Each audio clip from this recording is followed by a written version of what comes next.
Bonjour à tout le monde, bienvenue dans cette nouvelle vidéo et ce podcast, parce qu'aujourd'hui, on va faire coup double aujourd'hui.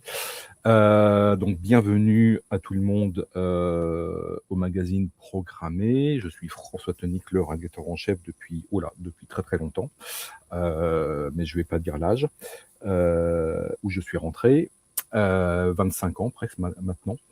Et oui déjà. Donc j'ai le plaisir d'accueillir, Donia. Bonjour à toi.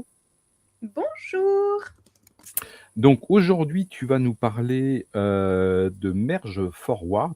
Donc tu vas nous dire un petit peu de quoi ça parle, qui est à l'initiative de cette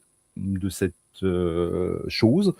Donc tu vas nous en dire plus dans quelques minutes. Tout d'abord, je te laisse te présenter en quelques mots et on parle de Merge Forward tout de suite après.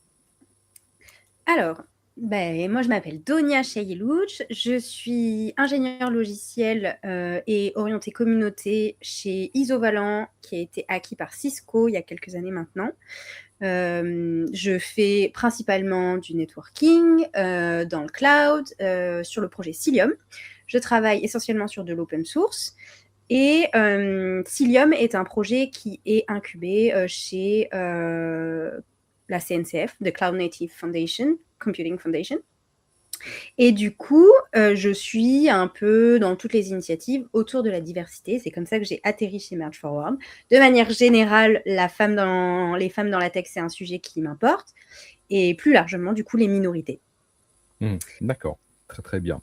Alors effectivement aujourd'hui, un des questionnements que l'on a, Ouais, autour de l'open source, c'est effectivement les contributions.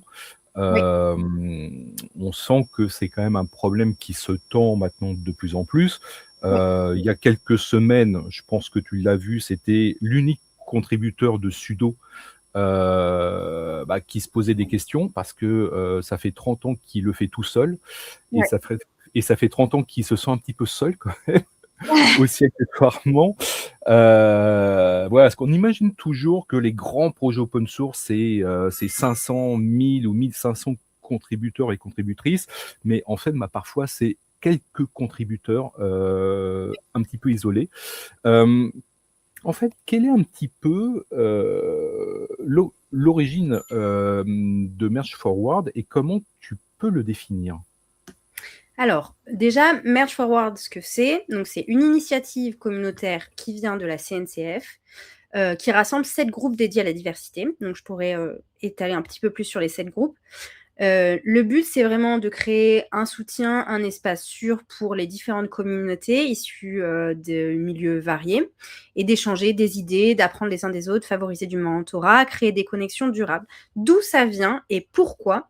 C'est surtout parce que du coup, l'écosystème open source, comme tu l'as bien dit, il fait face à un déficit humain majeur.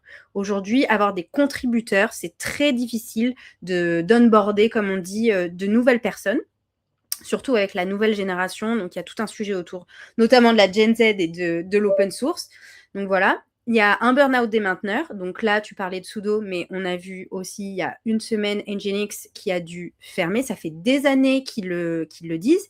Ils ont archivé le projet alors que c'est utilisé partout dans toutes les grandes industries dans le monde et sur tous les systèmes distribués, parce qu'il n'y avait plus assez de maintainers et ils étaient plus capables d'aller au rythme dont il y avait besoin sur ce projet-là, et il n'y a pas de gens qui ont onboardé. Donc, il y a clairement un manque de personnes dans le monde open source qui contribuent et qui embarquent sur des projets qui sont maintainers. Et l'idée, c'est de dire qu'avec Merge Forward, c'est d'embarquer de nouvelles personnes, un nouveau vivier de personnes qui sont dans la tech, mais qui n'ont pas mis le pied à la contribution open source. Pourquoi? Parce que la barre semble haute, parce qu'ils n'ont pas la connaissance, parce qu'ils n'ont pas forcément le réseau. Et donc l'idée, c'est vraiment de faire baisser cette barrière pour leur permettre d'accéder et que ce soit demain les contributeurs et les maintainers des projets les plus essentiels. Et effectivement, tu l'as dit, sudo, il y a une personne et la plupart en fait des gros projets qui sont utilisés par tout le monde, c'est une poignée de personnes derrière. Mmh. Donc, l'idée, c'est vraiment de faire monter à la fois en compétences, de comprendre les codes de l'open source et de faire rentrer ces gens dans ce monde-là. Mmh. Mais c'est vrai que, alors ça, c'est un point que tu soulèves et qui est très intéressant, c'est, Euh, bon, toi comme moi, on est dans ce milieu depuis longtemps. Moi, j'y suis depuis 35 ans maintenant, presque 40. Ouais. Euh, et c'est vrai que quand on regarde un petit peu l'open source, parfois, on ne sait pas par quel bout s'y prendre. Oui. On a du mal à savoir qui on contacte, comment on peut contribuer. Est-ce que c'est une simple PR, donc effectivement une pull request? Est-ce que c'est des issues? En fait, parfois, on se dit, j'ai envie de donner du temps ou de poser une pierre, mais comment je m'y prends? Parce que tu n'as pas de bonnes pratiques uniques. Chaque projet fait au bout du compte un petit peu ce qu'il a envie de faire. Mhm. Est-ce que ce mouvement de Merge Forward a aussi une ambition alors je dis pas de standardiser, mais d'apporter en fait une sorte d'hellower de la contribution, si je puis dire. Alors, je pense pas que ce soit l'initiative principale Mm. autour de comment mettre le pied à l'étrier pour la contribution open source. Mm. Je dirais qu'il y a un panel d'actions qui permettent aux gens de leur créer des opportunités. Donc, il va y D'accord. avoir plusieurs programmes. Donc, par exemple, Mhm. il y a un programme de mentoring qui est en train d'être mis en place. Et donc, l'idée, c'est d'avoir, en tant que personne, un one-to-one avec quelqu'un qui va pouvoir t'aider peut-être à trouver le projet qui correspond à tes compétences ou les compétences que tu as envie de développer, à t'aider justement à mettre le pied à l'étrier, à dire, tu peux tester la documentation, tester le projet, peut-être que tu vas trouver des bugs, ou peut-être que tu peux regarder les issues, les first good issues, tu vois. En tout cas, avoir quelqu'un qui est plus senior, pas en termes d'âge, mais en termes d'expérience, évidemment, et du coup, d'accompagner ces personnes. Et c'est aussi leur ouvrir le réseau. Donc, peut-être que cette personne-là, elle ne sera pas à même à l'aider sur tel sujet parce que ce n'est pas un projet qui l'intéresse, mais peut-être qu'elle connaît dans son réseau d'autres Mm. personnes qui pourront l'aider à atteindre ce projet-là. Mm. Ah, Et puis, à ça, c'est comprendre les codes. intéressant, ça. Ouais. Oui. Ouais. Alors ça, c'est super intéressant parce que est-ce que, alors, par rapport à ton expérience Mhm. et tes contributions à passé et actuel, est-ce que l'absence d'aide de profils plus seniors ou même de mentorat, c'est un frein effectivement réel à toutes les personnes qui voudraient faire des contributions? Je pense qu'il y a plusieurs choses. C'est que pour être mentor, déjà, il faut avoir du temps. Donc, on parlait Mmh. déjà de burn-out. Les gens Mmh. manquent de temps dans notre société de manière générale. Donc, il faut qu'ils aient du temps à allouer et qu'ils aient l'envie, évidemment. Mmh. Donc, ça peut être un frein. Je pense qu'il y a différents types de profils. Il va y avoir des gens qui vont être beaucoup plus autonomes, qui vont oser, en fait, aller poser des questions dans Mmh. Slack, tu vois. Et puis, il y a des personnes qui vont être beaucoup plus intimidées, typiquement des gens issus de minorités. Donc, avoir un échange un à un avec quelqu'un, ça permet en fait de limiter cette timidité et du coup d'avoir une relation plus favorisée, plus intime, où tu peux te permettre plus de choses et plus de questions. Donc, les gens vont oser Mmh. plus. En fait, Mmh. donc c'est un peu là-dedans. Est-ce que c'est un frein? Je dirais que trouver des mentors, c'est pas facile. Mmh. Euh, mais c'est pas impossible parce qu'il y a beaucoup de gens qui ont envie de donner de leur temps. Mmh. Et je pense que c'est important de dire aux gens qui sont seniors, même si c'est, je sais pas, tu vois, 3 heures par mois, j'en sais rien, tu vois, de dire que Mmh. tu fais un one-to-one avec quelqu'un, que tu aides quelques personnes. Voilà, c'est pas obligé d'être, je sais pas moi, 4 heures par semaine, tu vois. Ça peut être Mmh. de manière très ponctuelle aussi, c'est pas obligé d'être quelque chose de régulier. Donc, il y a plein de formes de mentorat de manière très informelle qui aident. D'accord. Donc voilà, et puis là on parle de contributions qui sont purement presque code, tu vois, mais Mmh. tu peux ouvrir des issues en testant des logiciels, en testant des softs. Tu peux contribuer à la documentation si tu Mmh. as essayé le soft et qu'il y a des choses que tu n'as pas comprises ou tu veux améliorer. Tu vois, tu peux contribuer aussi à la communauté. Oui. Par exemple, il y a des gestions de communauté, tu peux faire shadow sur des projets comme typiquement Kubernetes sur les releases, tu vois. Donc, il y Mmh. a plein en fait de formes de contribution et souvent, on Mmh. pense que c'est seulement la pull request, Ouais. ce qui n'est pas le cas. Ouais. Oui, alors ça, c'est très, très important, et ce point, tu fais bien de le rappeler, surtout de le marteler encore et encore. L Contribuer à un projet, ce n'est pas que le code. En Oui. fait, on oublie que, et tu as cité avec justesse, tu as les pairs, tu as les issues, tu as le test des versions, tu as la documentation, et la documentation reste un point extrêmement, extrêmement sensible aujourd'hui. Oui.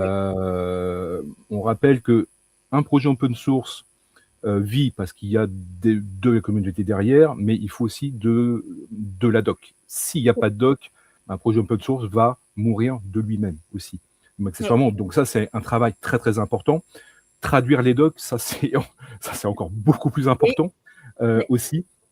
Donc, c'est vrai que comment toi, aujourd'hui, alors je reviens à ton expérience, tu participes, c'est la doc, c'est les pairs, c'est le code, c'est un petit peu tout ça? Oui, alors moi, j'ai la chance de travailler dans ma société à Isovalent pour un projet qui est open source, donc Cilium. Donc la manière dont je contribue aujourd'hui, je crée des contenus qui permettent de comprendre comment utiliser Cilium et aussi la technologie eBPF qui est celle qui est en dessous de Cilium. Donc ça va être mon main focus. Donc moi, je crée du contenu, je crée des conférences, je fais des conférences, je crée des articles. Donc c'est des vidéos également. Donc c'est principalement moi ma manière de contribuer. Avant de rejoindre l'équipe communauté, j'ai été développeuse. Donc je développais. Donc c'était essentiellement contribuer à travers du code. Et évidemment la documentation qui va avec le code. Donc voilà. Et principalement donc des pull requests. Et puis, il y a l'aspect, du coup, aujourd'hui, Merge Forward, où moi, je contribue à l'open source et au cloud natif de manière générale en faisant de l'organisation d'événements et de la communauté, de la gestion de communauté, ce qui permet, du coup, de créer ce vivier, d'aider les gens. Donc, c'est une manière pour moi de contribuer aussi au monde de l'open source en ouvrant les portes à ces gens-là. Oui, on rappelle effectivement qu'il ne faut jamais hésiter à participer aux événements, qu'ils soient virtuels ou réel, Money Meetup, ou une grande conférence technique ou moins technique que l'on peut avoir. Ouais. Je rappelle que dans quelques semaines, il y a PyTorch Paris qui est organisé. Il y a les grandes conférences comme Devox aussi, il y a le PHP Forum, il y a Symfony Live aussi qui va bientôt arriver. Il y a KubeCon aussi, Europe, qui se déroule dans 3 semaines maintenant. Tout à fait. Et Merge Forward, du coup, sera présent. Ouais, d'accord. Donc, n'hésitez pas. Juste, je touche un mot là-dessus, c'est que donc Merge Forward, principalement, on est présent à KubeCon, Cloud Native Con, parce que du coup, c'est une initiative de la CNCF. Et en fait, on essaie vraiment de mettre le paquet à ce moment-là pour aider les personnes à se rendre déjà à la KubeCon. Par exemple, pour postuler pour les Diversity Scholarships, s'il y a besoin d'aide pour relire leur dossier. On organise sur place, on a un kiosque où les gens peuvent venir poser des questions. Donc, aux 7 groupes qu'on a, parmi les sous-groupes de Merge Forward, il y a les personnes sourdes et malentendantes qu'on a tendance à oublier, les personnes aveugles et malvoyantes qui ont même du mal à venir et se déplacer en conférence, toutes les personnes qui ont des problèmes en termes de diversité de parole, bégaiement, autre forme d'expression, les Women in Cloud Native, donc les femmes dans la tech, Deep Roots, les personnes noires, autochtones, racisées, les Friends of Dorothy, la communauté LGBTQI+, et les personnes autour de la neurodiversité. Et n'importe qui peut demander à créer une nouvelle communauté si c'est pertinent. Donc, tous ces gens-là sont représentés. On a un kiosque où on peut venir poser des questions, où on peut venir rejoindre, ou juste devenir un allié aussi de ces gens-là et de dire peut-être que tu es aveugle, je peux t'accompagner à une prochaine conférence parce que j'habite dans telle ville. Et donc, permettre à cette personne-là de monter en compétence en allant à une autre conférence, d'ouvrir son réseau et donc d'ouvrir les portes à l'open source encore plus à ces personnes-là. Et on a aussi un community hub. Donc là, c'est un espace dédié où il va y avoir des conférences et des espaces de networking pendant toute la semaine. Donc, par exemple, il va y avoir un cours de langage des signes. Donc, ce qui va permettre de pouvoir échanger avec les personnes qui sont sourdes et malentendantes. Il va y avoir un espace aussi autour des femmes dans la tech. Typiquement, j'ai animé ce genre d'atelier et ça permettait de dire quels sont les sujets sur lesquels vous travaillez actuellement, quels sont les sujets sur lesquels vous avez envie de travailler, est-ce que vous voulez échanger avec des personnes, et donc de créer des ponts.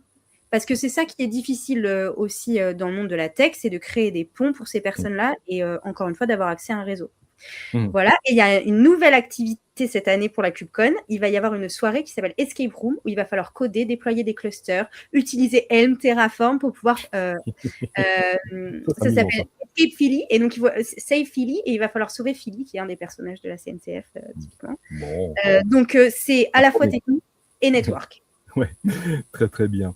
Ouais, ouais, ça promet beaucoup ça, Ouais. effectivement. Est-ce que tu aurais des tips, en fait, des astuces, pardon, on va essayer de parler français.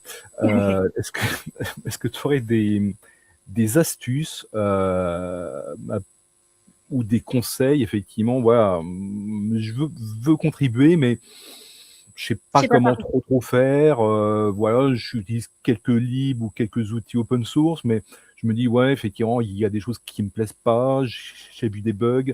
Voilà, en gros, qu'est-ce que tu peux me conseiller, mmh pour démarrer une première contribution, même très, très limitée?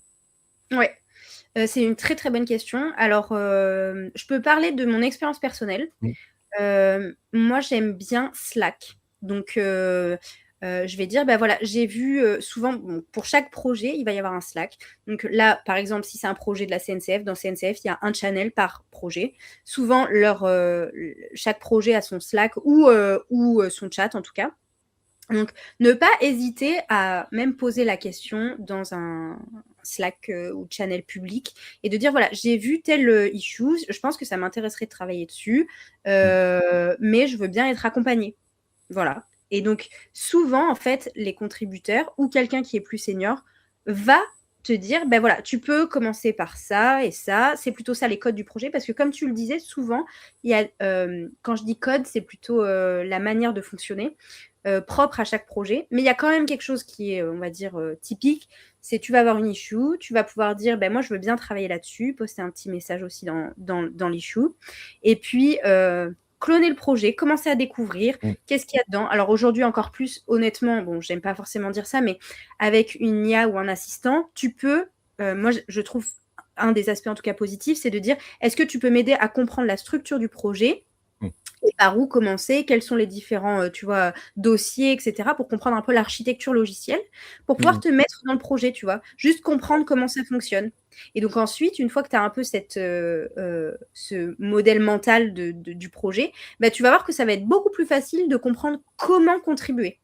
mmh mh. Parce qu'au-delà, en fait, de l'utiliser, là, tu rentres dans l'aspect vraiment, plomberie, tu vois? Oui, Et ouais. ce qui est différent en tant que user et contributeur, Mmh mh, mmh. quand tu veux vraiment Alors, contribuer au j'ai une petite question bonus. oui? Mais je t'en prie. Heu, je présume que c'est plutôt en anglais? Alors, oui, c'est complètement en anglais, je dirais même. En tout cas, j'ai jamais vu de projet, enfin, je n'ai jamais eu l'occasion de travailler en tout cas ou autre de travailler sur un projet open source qui n'était pas en anglais. Mmh. Est-ce que, dans les différents, obstacles, heu, ou peurs que tu as pu avoir ou que tu vois aujourd'hui, est-ce que l'obstacle de l'anglais, reste, fort? C'est une bonne question. Je sais pas si je serais capable de répondre pleinement. Je dirais que la plupart des gens, quand je rencontre en conférence et cetera, les gens parlent quand même plutôt anglais, même si c'est pas un anglais parfait, hein, pas du tout, mais parlent anglais ou en tout cas sont à l'aise sur le fait de comprendre des choses écrites. Oui. Tu vois? Même si les gens communiquent pas forcément très bien ou Mmh. naturellement, c'est pas la même chose de lire et de comprendre. Mmh. Après, j'ai envie de dire avec tous les outils qu'on a aujourd'hui, je pense que c'est accessible. Si tu as vraiment envie, je pense que la barrière n'est pas forte. Mmh mh, mmh mh. Oui, tout à fait, tout à fait. Bah, en fait, comme tu disais, on te demande pas d'être un fluent, English évidemment, mais de comprendre et de te faire comprendre, que ce soit à l'écrit ou Exactement. que ce soit à l'oral, évidemment, ouais. Oui, et souvent en open source, ça passe par des communications qui sont asynchrones à l'écrit, Mmh. pour avoir une trace de ce qui est dit, pour pouvoir vraiment bien expliquer ce que les choses racontent. Même s'il y a des meetings, tu vois, toutes les semaines et cetera, Mmh il y mh, a mmh mh. toujours quelqu'un qui va prendre des notes pour Mmh. récapituler ce qui s'est dit. Donc vraiment, je trouve que c'est possible aujourd'hui de contribuer, sans, parler, forcément très bien, quoi. Ouais, d'accord. Très bien, voilà, je trouve que c'est toujours, important effectivement de repréciser un petit peu ce point-là, que je rencontre, souvent même des jeunes d'ailleurs, ou des Ah jeunes ouais! profils qui ont qui ont toujours une appréhension de l'anglais, ce que je comprends pas. Bon, moi, je suis une quiche en anglais, hein, ça je te l'avoue. Mais voilà, et malgré tout, j'ai toujours su comprendre et me faire comprendre que, à l'oral. Donc, voilà, et on est dans un anglais plutôt technique. Oui. Donc voilà, donc quand on connaît le vocabulaire technique des langages et tout, effectivement, on se fait bien comprendre, il n'y a pas de gros soucis à ce niveau-là. Ouais. Donc bon, à part quelques accents très extrêmes, Oui. j'avoue que l'accent écossais, j'ai du mal, et Oui. l'accent texan, j'ai beaucoup de mal Ouais. aussi. Mais après, c'est particulier. Et puis, c'est en France, c'est pas des Oui. accents qu'on rencontre souvent ou dont on Non, a non, non, l'habitude. c'est vrai, Donc, c'est c'est pour ça vrai. que notre oreille, en plus, elle est pas habituée. Donc, je comprends tout à fait moi-même.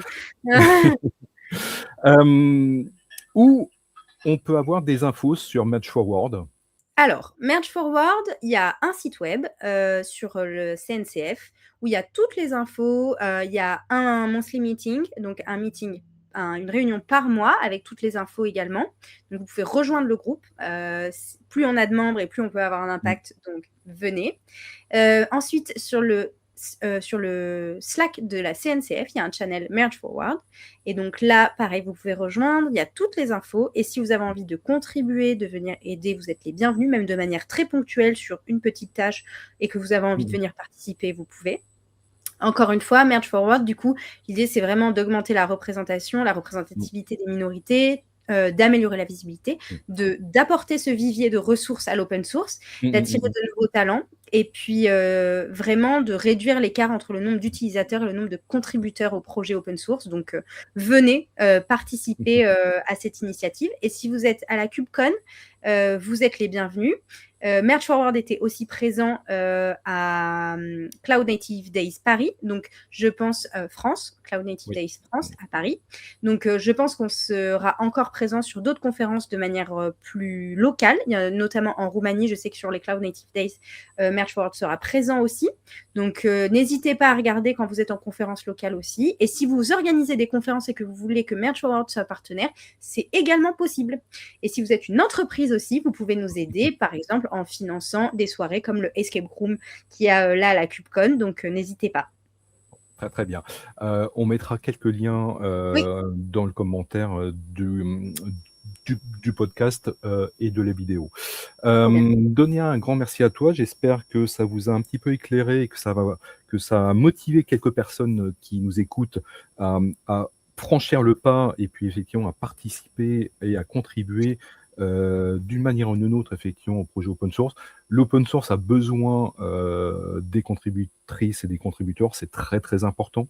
Comme on l'a rappelé au début, beaucoup de projets meurent parce qu'il n'y a pas de contributeurs. Et parfois, ça peut être extrêmement embêtant. En tout cas, un grand merci à toi. N'hésitez pas à revoir l'ensemble de nos podcasts et de nos vidéos sur PodDev et sur notre chaîne YouTube. Donia, encore une fois, un grand merci et je te dis à très bientôt. Merci, bye bye.